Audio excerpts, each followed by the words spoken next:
Greetings, ladies and gentlemen, and welcome to a new episode of Great Books in 10 Minutes. This video is the first part of a 3-video series on George Orwell's important work, 1984. Before we start, if you haven't downloaded it yet, the free companion app for this channel is available on both the Apple Store and Google Play Store. With this app, you'll get access to bonus content, trivia quizzes tailored to each episode, and a free ebook library to deepen your understanding of the classics. To download, simply scan the QR codes with your phone or click the links in the description box below. The story of George Orwell's 1984 begins on a cold April day in 1984, when a man named Winston Smith made his way back to his home, a rundown apartment building known as Victory Mansions. Winston was thin, frail, and 39 years old, and each step up the stairs was a painful struggle due to a varicose ulcer on his right ankle. The building's elevator was perpetually out of order, so he didn't bother trying to use it. As he ascended the staircase, he was met on every landing by a poster displaying a massive face with the ominous slogan, "Big Brother is watching you." Winston was a minor official in the party, the totalitarian regime that governed all of Airstrip 1, the territory once known as England, within the larger superstate of Oceania. Despite being part of the ruling class, Winston's life was tightly controlled by the party's oppressive power. Inside his apartment, a device called a telescreen constantly blared propaganda and served as a tool for the thought police to monitor citizens' actions. From his window he could see the Ministry of Truth, the government building where he worked as a propaganda officer, rewriting historical records to align with the party's official narrative. Winston reflected on the other ministries, the Ministry of Peace, which conducted war, the Ministry of Plenty, which orchestrated economic shortages, and the dreaded Ministry of Love, the headquarters of the party's most feared activities. Winston retrieved a small diary from a hidden alcove in his apartment, safely out of view of the telescreen. He had purchased the diary from a second-hand shop in the proletarian district, where the impoverished proles lived with minimal party interference. The party considered the proles too poor and insignificant to pose any real threat to its dominance. As Winston began to write in the diary, he was acutely aware that this act constituted a rebellious defiance against the party. He recounted the films he had watched the previous night and reflected on his intense feelings of hatred and lust toward a dark-haired woman who worked in the fiction department at the Ministry of Truth. He also thought about O'Brien, a prominent inner party member whom Winston suspected shared his disdain for the party. Winston recalled the moments before the daily 2 Minutes Hate, a gathering where party speakers incited the masses into a frenzy of hatred against Oceania's enemies. Just before the hate began, Winston realized he despised Big Brother, and he sensed a similar hatred in O'Brien's eyes. As Winston looked down, he was startled to see that he had repeatedly written "Down with Big Brother" in his diary. He had committed thought crime, the gravest offense in the eyes of the party, and he knew it was only a matter of time before the thought police came for him. Just then, there was a knock at the door. Winston, with his heart pounding, reluctantly opened the door, fully expecting the thought police to be on the other side, ready to arrest him for his dangerous act of writing in his diary. To his relief, it was only Mrs. Parsons, a neighbor from the same decrepit apartment building, who had come to ask for his help with a plumbing issue while her husband was away. As Winston entered Mrs. Parsons's apartment, he was immediately assaulted by the presence of her 2 young children who were anything but innocent. These junior spies, as they were called, had been indoctrinated by the party to vigilantly monitor adults for any signs of disloyalty, often with chilling success. The children were wild-eyed and brimming with fervor, even going so far as to accuse Winston of thought crime, their piercing eyes making him uneasy. Mrs. Parsons herself appeared terrified of her own offspring, whose loyalty to the party far outweighed their familial ties. The children were in a frenzy, frustrated that their mother wouldn't allow them to attend the public hanging of the party's enemies in the park that evening, a spectacle they were eager to witness. Back in the relative safety of his own apartment, Winston's mind drifted back to a dream he once had. In it he had heard a man's voice, O'Brien's voice, he believed, whispering to him, "We shall meet in the place where there is no darkness."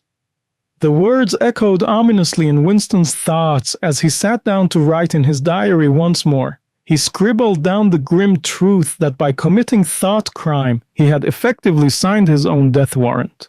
With a sense of finality, Winston hid the diary away, knowing that it was only a matter of time before his fate caught up with him. The story continued with Winston drifting into a haunting dream, where he found himself aboard a sinking ship with his mother. The memory was murky, yet the feeling of guilt was sharp. He blamed himself for his mother's disappearance nearly 2 decades ago, a casualty of the ruthless political purges that had shaped his life. The dream shifted, transporting him to a place he called the Golden Country, a lush, serene landscape where the dark-haired girl from his waking life suddenly appeared. She shed her clothes and ran toward him, a pure and defiant act of liberation that seemed to obliterate the party's oppressive grip in a single moment. As he awakened, the word Shakespeare escaped his lips, though he had no idea why. A sharp whistle pierced the air, blaring from the ever-present telescreen, signaling that it was time for the office workers to rise. The dreaded physical jerks, a round of painful and humiliating exercises awaited him. As Winston grudgingly began the exercises, his thoughts drifted back to his fragmented childhood, a time shrouded in confusion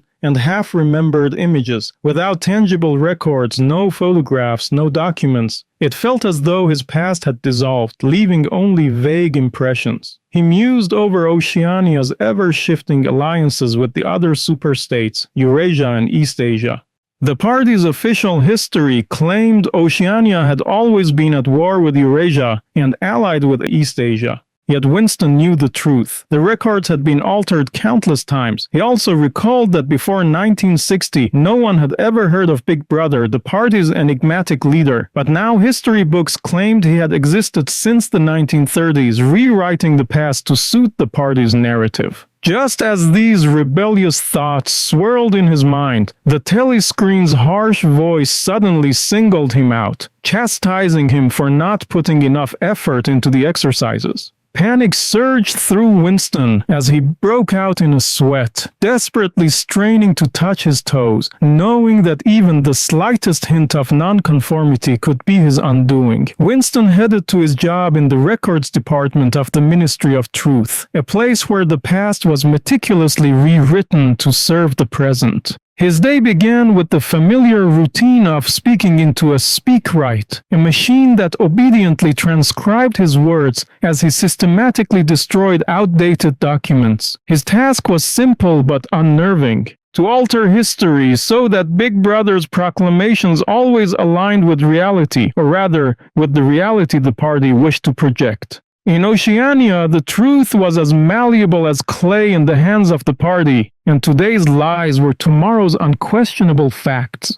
That day, Winston was assigned to revise a speech delivered in December 1983, where Big Brother had once praised Comrade Withers, a high-ranking official who had since been vaporized, erased from existence as if he had never lived. Withers, now branded a traitor, could not be allowed to exist even in memory, and so Winston was tasked with expunging him from the records.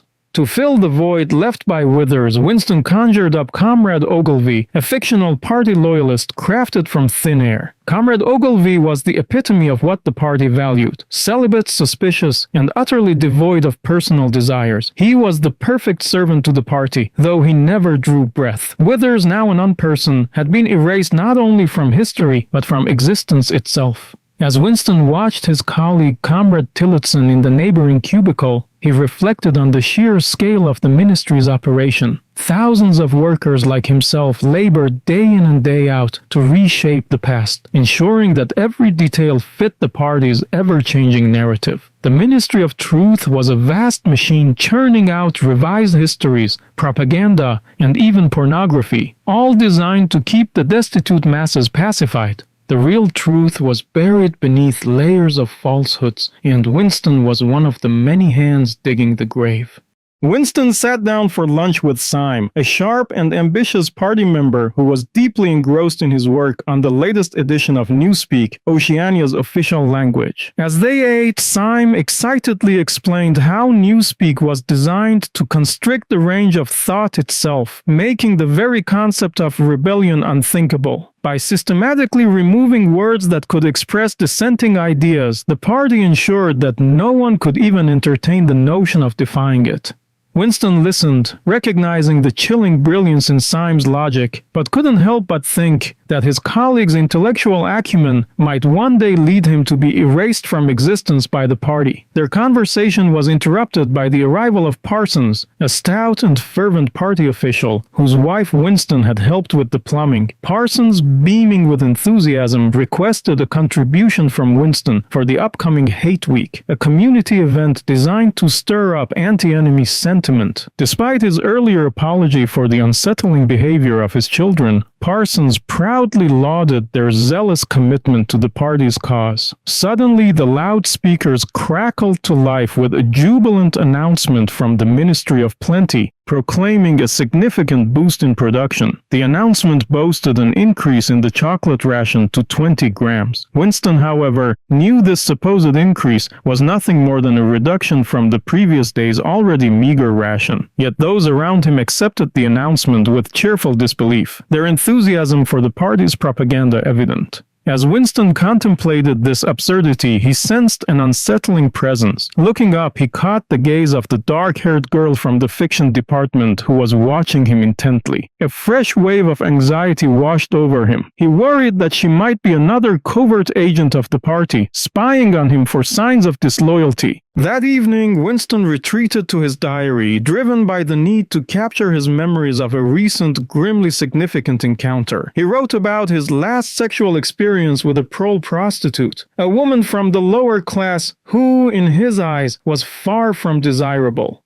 The party despised sex not merely for its own sake, but because it sought to strip away all pleasure, transforming the act into nothing more than a mechanical duty to produce new party members. Winston reflected on his previous marriage to Catherine, a union that fell apart once they realized their childless future was inevitable. Catherine, who shared the party's disdain for sex, had no interest in the act, further straining their relationship. Their separation was a direct result of this lack of intimacy and connection. Now Winston clung to the hope that a truly pleasurable sexual affair could serve as an ultimate act of rebellion. Yet as he wrote in his diary, he admitted that the prostitute he chose was old and unattractive, a stark contrast to the forbidden pleasure he yearned for. He acknowledged that recording this experience in his diary had not eased his anger or despair, nor had it quelled his rebellious spirit. Despite his attempts to find solace in these private confessions, he remained consumed by the urge to scream out his frustration and rage against the oppressive world around him.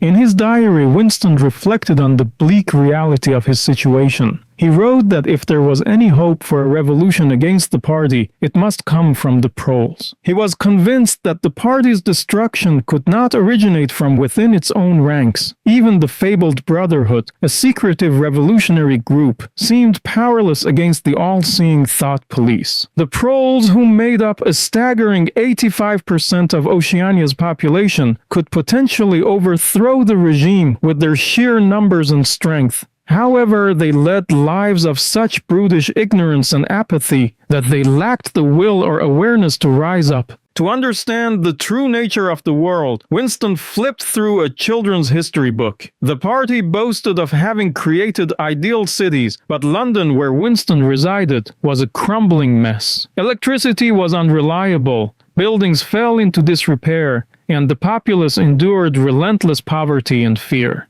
Without a trustworthy historical record, Winston was left in the dark about the past. The party's claims of improved literacy rates, reduced infant mortality, and better living conditions could well be fabrications.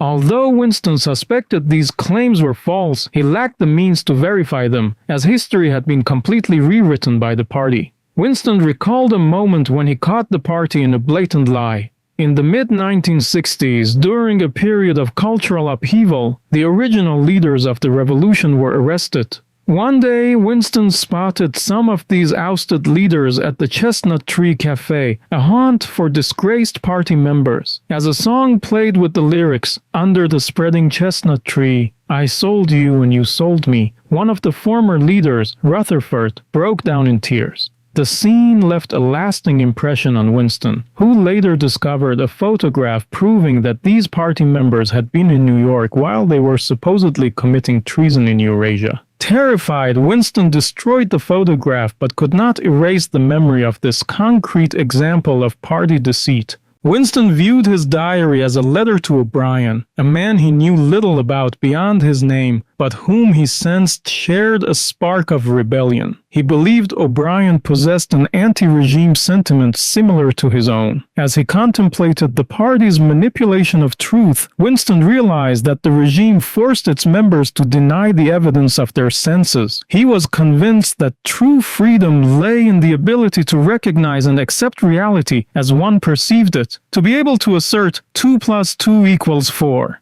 Winston set out on a walk through the Prole district, finding himself envious of the seemingly straightforward lives of the common people. The Proles, living in relative ignorance, appeared to be untouched by the party's relentless surveillance and control. Winston stepped into a dimly lit pub, seeking a glimpse into the past. There he encountered an elderly man whose weathered face hinted at a life lived long before the party's rise. Winston hoped to glean insights into the world before the party's cruel reign, curious whether the past was as harsh and exploitative as the party's records suggested. However, the old man's memories were murky and fragmented, failing to provide the clarity Winston sought. Disheartened, Winston reflected that the true history had been left to the Proles, who, in their ignorance, were bound to forget it altogether. From there, Winston headed back to the second-hand store where he had purchased his diary. He bought a delicate glass paperweight with a pink coral center from Mr. Charrington, the store's owner. Mr. Charrington led him upstairs to a quaint room that was refreshingly free of telescreens. The room was adorned with a print of St. Clement's Church, and the old rhyme about the bells of St. Clement's and St. Martin's lingered in the air. On his way home, Winston caught sight of a figure clad in blue party overalls, the dark-haired girl from the fiction department who seemed to be following him. A surge of panic gripped him as he contemplated violent actions, imagining using a cobblestone or the paperweight as a weapon. He rushed back to his apartment, overwhelmed by the thought of facing the thought police. Winston considered ending his own life as a means to escape the inevitable torture and death that awaited him should he be caught. His thoughts turned to O'Brien and the cryptic promise of a place where there was no darkness, a beacon of hope in his troubled dreams.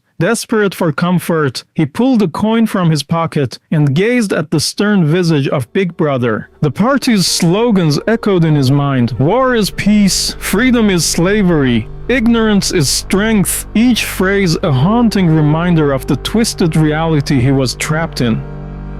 Thank you, ladies and gentlemen. I hope you enjoyed my summary of the first part of George Orwell's 1984. Don't forget, the second and third parts are also available on the channel. Plus, be sure to download our channel's free companion app for access to quizzes, free ebooks, and much more. If you would like to support the channel, consider becoming a member, liking, sharing, and subscribing. Your engagement helps keep this literary conversation going. Until next time, keep reading and exploring the world of words.